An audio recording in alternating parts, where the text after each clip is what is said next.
Tonight on CTV News, the number of young people needing treatment for concerning sexual behaviour is increasing, and the family of a woman killed in the CTV building collapse is outraged that the University of Canterbury has accepted a donation from the man overseeing the failed building's design.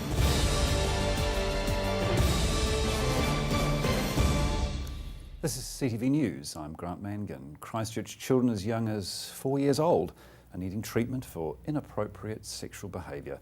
Marcus Gibbs reports.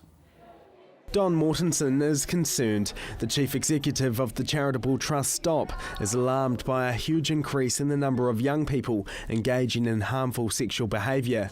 We're dealing with about 40 children with concerning sexualised behaviour, and the numbers for youth are 50 to 60. The numbers of children needing treatment have doubled each year following the earthquakes. Don says the huge increase is unprecedented. Demand particularly for our early intervention with children with concerning sexualised behaviour has grown exponentially over the last 3 years. It's hard to know what that's to do with, but it certainly has been impacted by the challenges that Canterbury people face in coping with the earthquakes. The children who are treated here have a range of other issues and problems to deal with. The programme's clients come from all over the city. Well, the youngest child that we've had is not quite 5, so and probably the average age is in the 7 to 9 age group. So these are children who are engaging in behaviour, adult-type behaviour, that's not developmentally normal for their age. There are another 10 adult clients on a waiting list because of funding issues.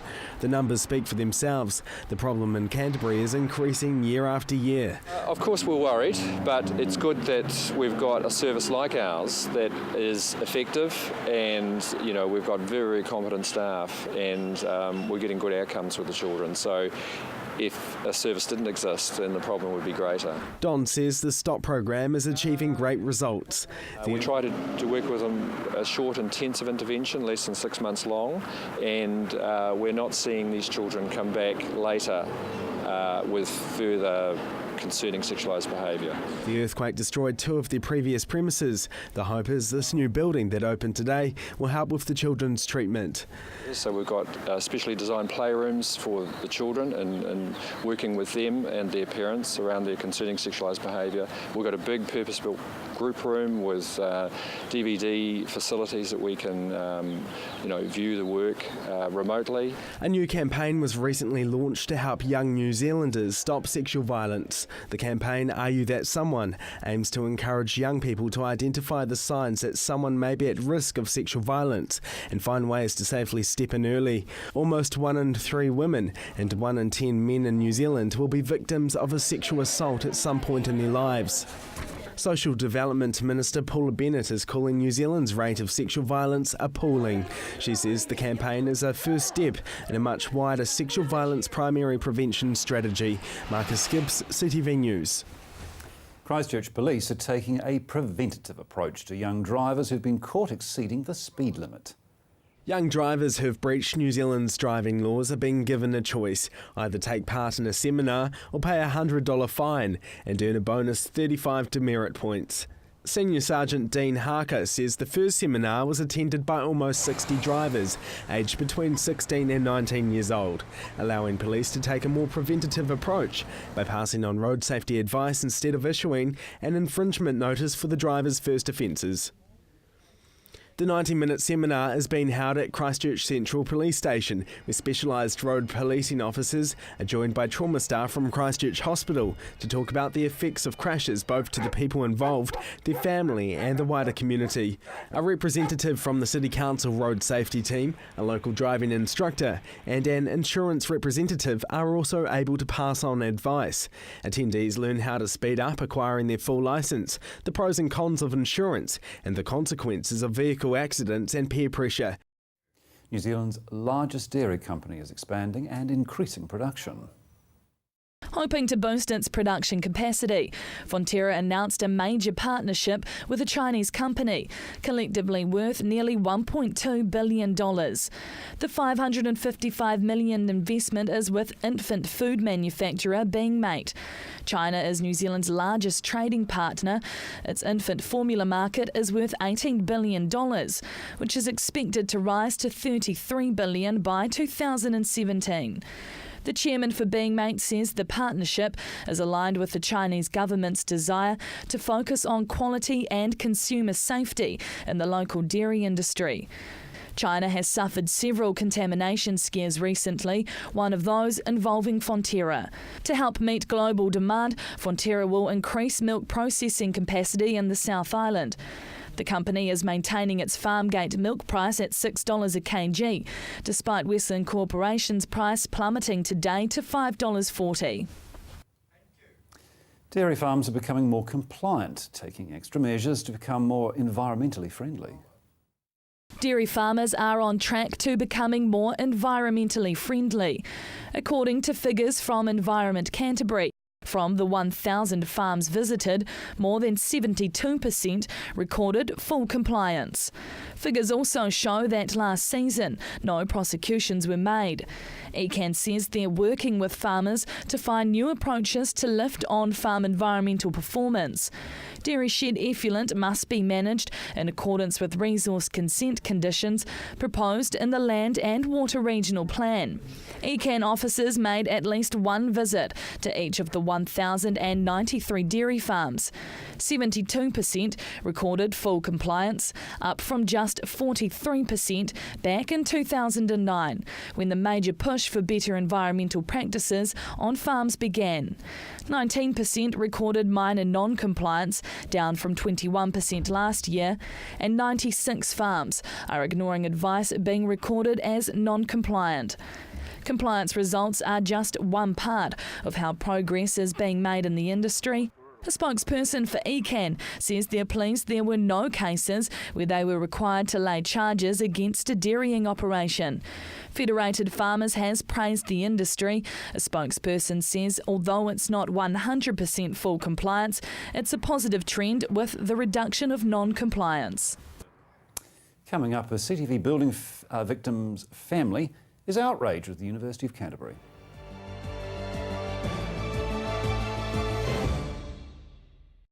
Your New Home is a new show coming soon to CTV. We follow two families for 12 weeks through their exciting journey building a new house in Christchurch. Your New Home starts September the 2nd at 8 p.m. right here on CTV. Warm yourself up with a delicious wintry meal at Hinton's Restaurant and Vineyard. Let the flavours of the country linger in your mouth long after your plates and glasses have been cleared. Enjoy an afternoon of comfort and class with great people. Hinton's Restaurant and Vineyard. Hi, I'm Steve and welcome to Carpet Kingdom. At Carpet Kingdom we stock a massive range of carpets and we're also the largest vinyl stockist in the South Island. And not only do we have an excellent range in store, but you can purchase our stock online. We offer free measuring quotes, we have our own installation team, we ship nationwide, so come on down and see us at Carpet Kingdom. 312 Wilsons Road in Waltham, just off Brougham Street, or visit us online at carpetkingdom.co.nz. My son's helped me greatly with my independence now that I've got more mobility. Mum, I've been looking into stand assist chairs from More Mobility. They recline back with a footrest, then when you want to get out of them, they stand you up. You can even sleep on them. More Mobility can bring one out for a free trial. There's even electric beds too. What do you think? For more range and more expert advice, see More Mobility, corner Clarence and Princess Streets off Blenheim Road. What a difference more mobility makes. Action Removals, offering short or long-term storage facilities, full packing services, comprehensive rates, all fully insured and with 6 vehicle sizes to choose from. Earthquake repairs? Action Removals pack, move, store and return your valuable possessions stress-free. Action Removals, a family business that has been operating in Christchurch for over 10 years. Action Removals, your one-stop removal service on time, every time. 0800 222 526. Red and Black Sports match of the day in the Press Cup this week. It's on our screen, Sunday 12:30, 5:30 replay on the day, and 7 o'clock next Thursday night. Catch the match.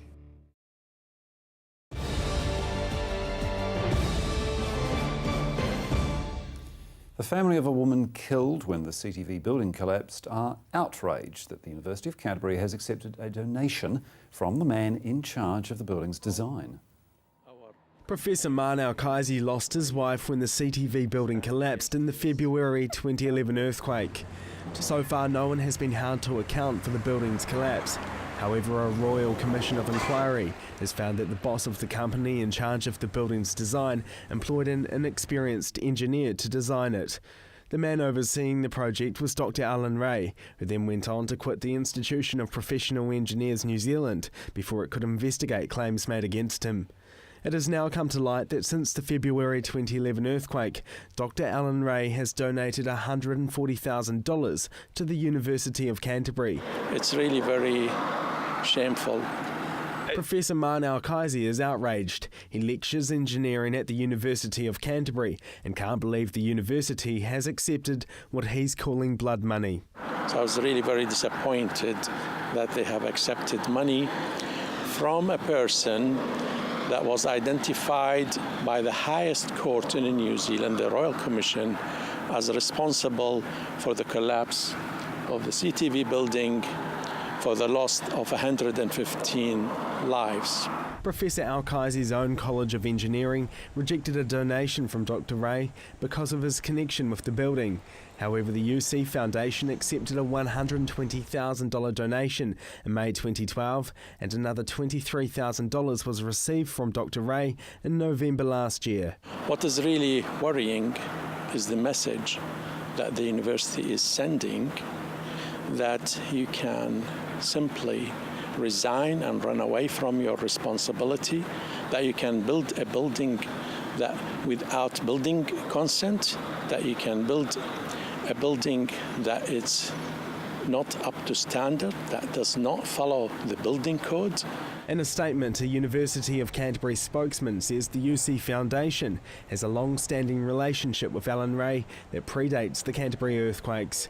Discussions about a donation from Alan Ray Consultants for PhD research began before the Canterbury earthquakes. Dr. Ray did not seek public acknowledgement of the donation.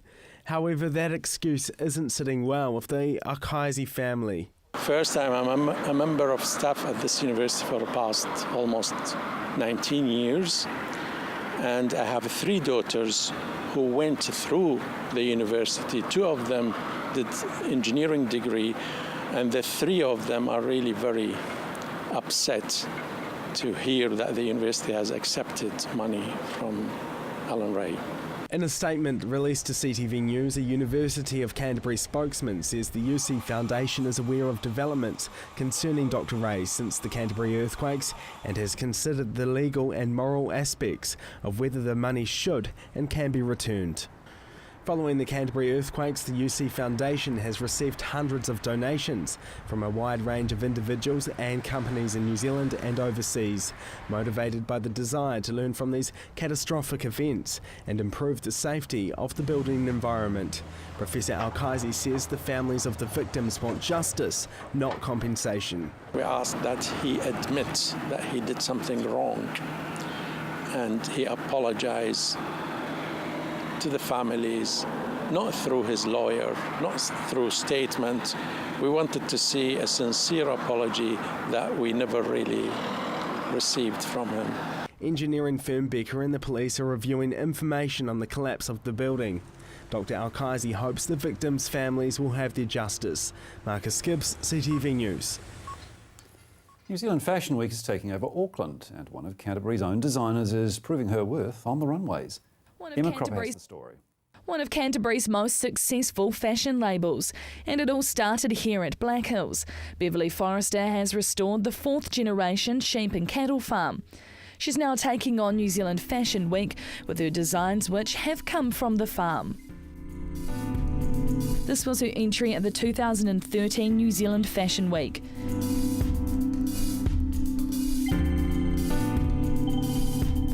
Each item in the Riverina brand made of wool, which comes courtesy of these guys. These are the sheep you use for all your wool and things like that, aren't they? All these sheep are natural coloured, they are chemical free, free range, and the wool is all undyed. There's no chemicals in the scouring or anything to produce the yarn, which we then go on to produce the garments. Each of these Corriedale and Romney sheep, an example of Beverley's passion and genetics.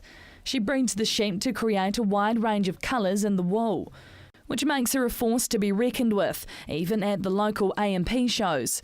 Won lots of awards, I see. Oh yes, I was a bit fortunate that day. A humble answer. Beverley's taken out runner-up in the New Zealand Enterprising Rural Woman Award, winner of the Continental Niche Marketing Award and Business Network Award at the New Zealand Businesswoman of the Year.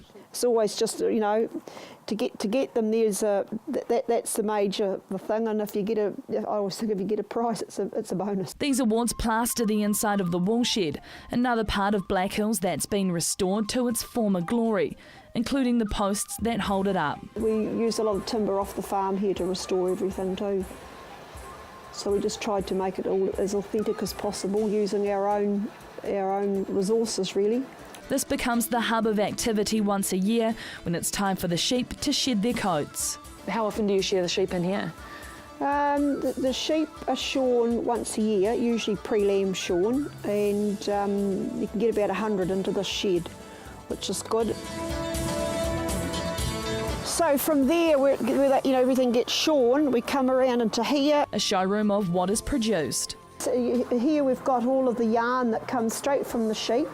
Now this is the Murret coloured wool, which is the double recessive gene. It's not the white, it's not the black, it's the brown. Spun at times by hand, but mostly commercially.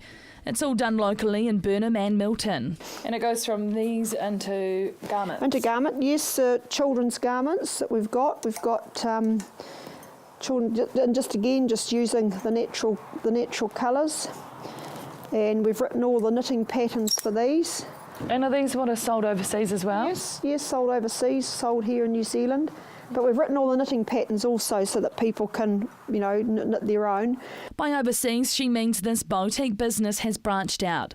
In 2009, Black Hills opened a shop in Henley on the Thames in England, which catapulted this historical farm and way of making garments into the 21st century. You'd think that people would want to go to the shops, but no, they're buying it more online. Delivered to the door, and you've just got to follow what the customer's now demanding, really. Easy peasy for them. Yes, the customers are more discerning, and that's how they want to access their fibre. The tour of Black Hills is endless, and the historical value is prominent everywhere you look. So I'm noticing some royalty up on the wall here. Yes, this is the replica of the garment that I did for Princess Anne, and that was when I actually had the privilege of actually presenting it to her, and the letter that came back from Buckingham Palace after they'd received it. This property proves, despite the loss of loved ones, family can survive for generations, with success in business along the way. Still to come, your weekly business report.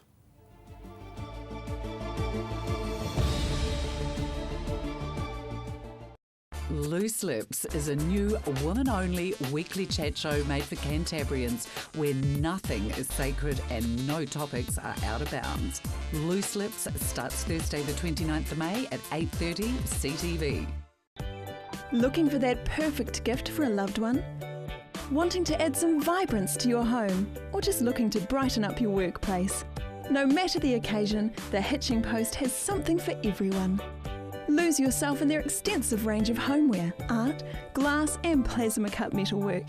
The Hitching Post is your one-stop shop for great style and quality. So come on down to the Hitching Post, 722 Marshland Road. Located at the foot of the Port Hills, Berrymead Golf offers a spectacular location for any occasion. Make a dream wedding a reality with private use of our green function room, outdoor garden courtyard, large marquee and stunning gazebo. Or for your next conference, enjoy the relaxed atmosphere of Berrymead Golf. offering a private, spacious conference room with special deals to make any break a true break. All with customised catering from the Wow Cafe. Ferrymead Golf, 50 Ferrymead Park Drive, right next to the Ferrymead Heritage Park. Hi, I'm Mark and welcome to Stay Well Pharmacy. Whatever the season, Stay Well Pharmacy has you covered. As an integrated pharmacy, we stock all the well-known pharmacy medicines, as well as quality nutritional and herbal treatments. Our team of pharmacists and full-time naturopath are here to help you find the products and advice to suit the needs of you and your family. So come in and see us at Stay Well Pharmacy, 27 Shands Road in Hornby. Stay Well Pharmacy, live well, stay well. Join Graham Sinclair and the team at Gone Fishing as they bring you great stories, fishing tips and beautiful scenery. Gone Fishing, Friday night at 8:30, right here on CTV.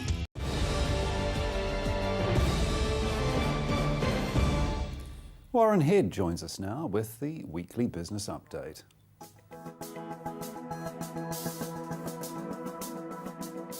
I'm Warren Head from headliner.co.nz. We've been saturated with financial news over the last week or two as the big companies and the little companies roll out their financial returns for the June year and all report at around about the same time. I don't know why it happens like that, but it does, but the media drown in reports. So all I can do is pick a few out that caught my eye during the course of the past few days. And, you know, I'd like to start off with something on the big side of things, the economy. It's always about the economy, whatever the political distractions are, it always comes back to that.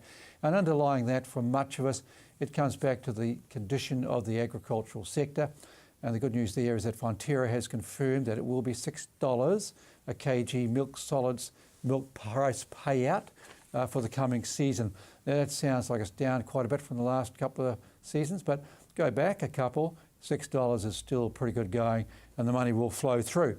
And in fact, the company had the confidence to say it was going to invest another $500 million in some new milk powder drying capacity in the North Island and further capacity in the deep south in Southland, so all good stuff there.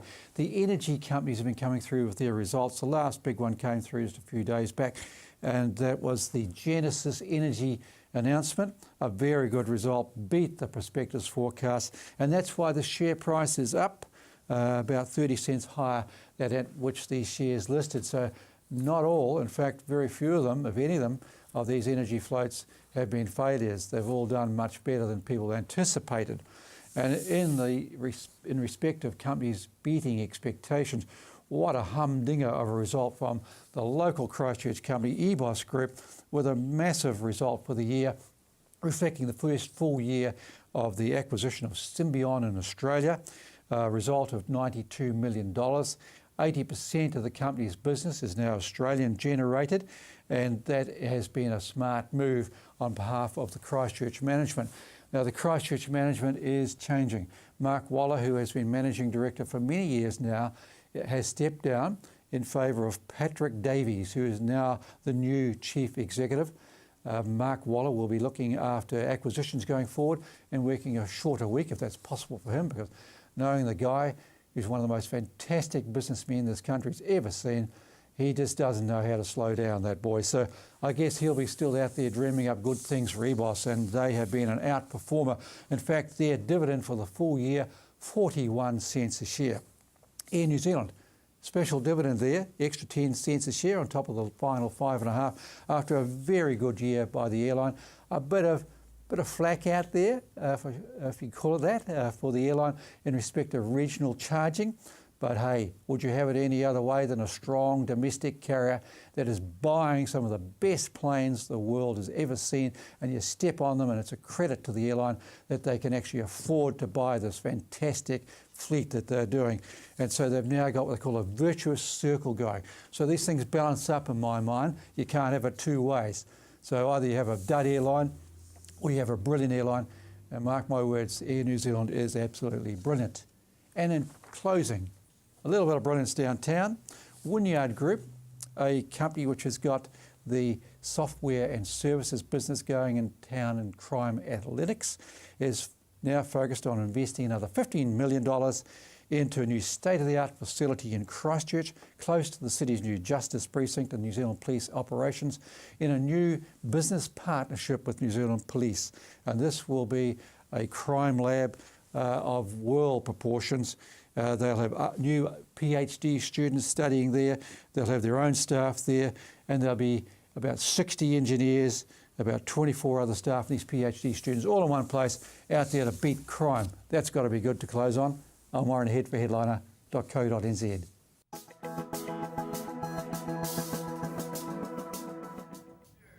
Well, now it's time to check out what's happening with your regional weather. Good evening, Canterbury. Let's take a look at the region's weather. First in Timaru, Temuka and Geraldine, 14 degrees. Heading along to Ashburton, Methven and also Rakaia there as well. They had a high of 14 today. Looking at Darfield, Leeston and Ralston, they had one of the lows of the region on 13. Lincoln and Christchurch were one of the cooler places in Canterbury, hitting 13. Over in Akaroa, they had a high of 14 degrees. In the Waimakariri district, a sunny day with a high of 14.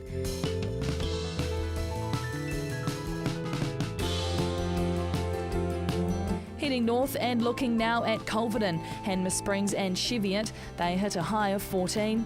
And up the top in Kaikoura, slightly cooler with a high of just 13.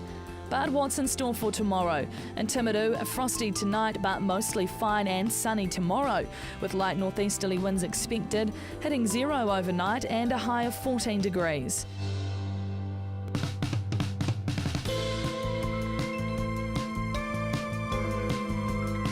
In Ashburton, mostly cloudy for your Friday, with a cool northeasterly breeze expected in the afternoon.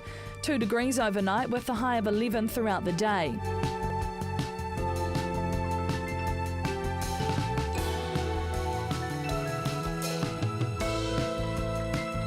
And in Christchurch, areas of low cloud throughout most parts of the day. Expect northeasterly winds to creep in the afternoon though, hitting 2 degrees overnight and a high of 11 throughout the day.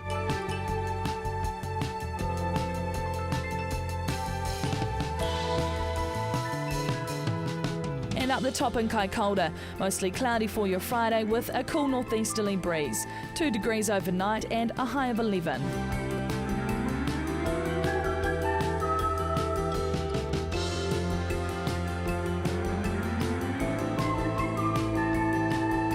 And in other areas around the region, Temuka and Geraldine fine with a high of 14.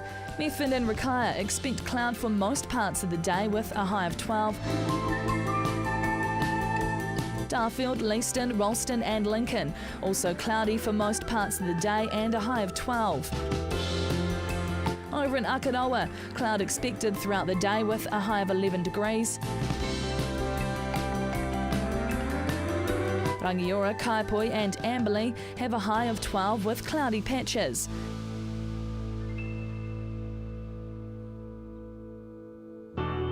Culverden, Hanmer Springs and Cheviot, small patches of cloud expected with a high of 14 degrees. Looking ahead for Canterbury, mostly cloudy on Saturday and Sunday with moderate to fresh northeasterly winds, becoming breezy near Banks Peninsula. A few drizzle patches possible morning and night, but mostly dry. Expect cool temperatures. Cloudy on Monday with a few drizzle patches or light showers possible at times. Mostly dry though, expect light northeasterly winds. Cloud breaking and some sunny periods developing on Tuesday with moderate northeasterlies. Fine with high cloud increasing during the day on Wednesday and a milder north to northeasterly winds are expected. And that is all for your region's weather this Thursday. Have a lovely evening. Well, I must say I am enjoying the lighter mornings and brighter evenings. Long may they continue. That's CTV News for Thursday. I'm Grant Mangan. Good night.